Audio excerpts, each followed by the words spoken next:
Hello, my friend. Can I talk to you for a minute?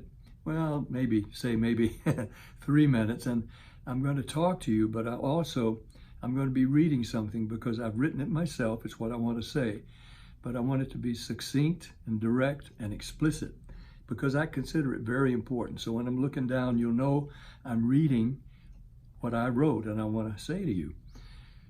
It's about the Israeli-Druze Technological and Economic Center, or DTEC, D-E-C as we call it for short, Druze Tech site coming up.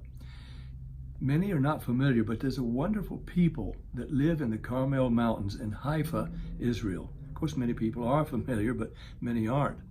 Where Elijah the prophet fought the battle for the Lord against the worshipers of Baal, and I'm sure you know the story well. This people are called the Druze, and they are in fact the descendants of Jethro, the father-in-law of Moses. I'm really kind of proud and interested in this nation, a community of 120,000, because they, like me, are non-Jewish, but we stand shoulder to shoulder defending the Jewish people and the Jewish state. For the past 72 years, since the miraculous rebirth of the state of Israel, the Druze have proven themselves to be some of Israel's greatest and most heroic warriors, soldiers, and commanders in the IDF, the Israel Defense Forces. They've proven themselves on the battlefield in war and in securing for all of Israel's citizens against terrorism, for freedom, and for liberty. In fact, they themselves have lost over 505 of their own sons in battle and sustained over 1,500 wounded. These are a proud, kind, religious, ethical, and brave people who ask really for nothing in return. Nevertheless, there's still a great gap between the Jewish and the Druze citizens when they leave the army, because they do lack at that point the high-tech skills to participate in this dynamic state.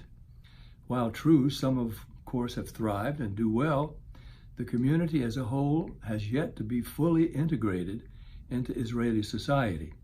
The Druze of Israel have distinguished themselves as outstanding, fearless warriors and leaders on the battlefield, and there's no reason they should not be just as outstanding in the lab, hospital, or boardroom.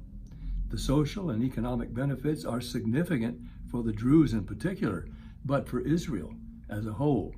And I think, many of us do, that it's high time we, as Zionists, non-Jews, and Jews, acknowledge the Druze of Israel and help open up their opportunities for growth. They've earned the right to have many more become doctors, lawyers, academics, and especially high-tech entrepreneurs. They have the ability, the intelligence, and the energy.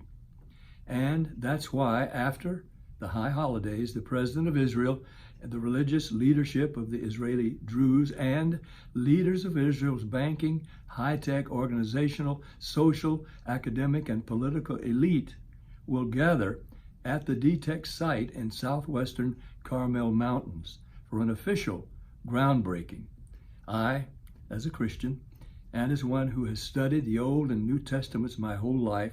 In fact, it shouldn't be old and new, it's all one. It's all one testament, all written by Jews, about Jews, and for Jews, all centering in the little state of Israel, preparing for the coming of Messiah, who would be the Savior of the world. It's all Jewish from start to finish. I've known that. And I have a love for the Druze.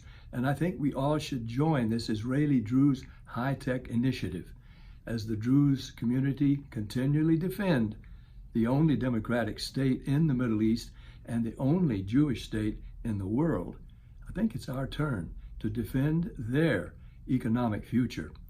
Will you please view the links below to join the Israeli-Druze high-tech initiative? Will you?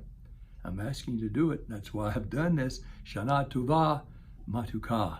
May all be blessed with a happy, sweet, blessed, and prosperous New Year.